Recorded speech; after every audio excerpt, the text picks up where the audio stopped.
Tell us why this is such a big deal. Well, it's a big deal because China, for the NBA, is actually a $5 billion business. So it's definitely the largest and most important market for the NBA outside of the US. Now, basketball is actually perhaps the most popular sport in China.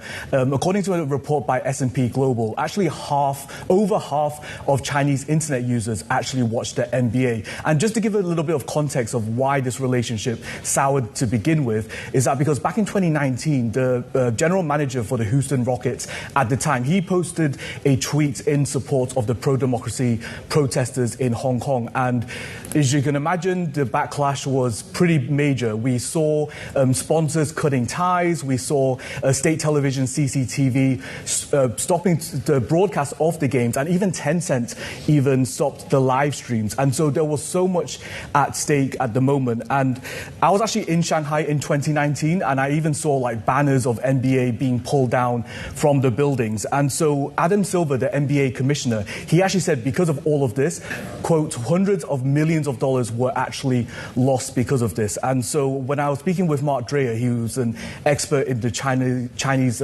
sports industry, he was saying that essentially the NBA had to return to China because the Chinese market was simply too big to ignore. So, Adrian, what's the NBA been doing? How's it trying to rebuild its brand in China?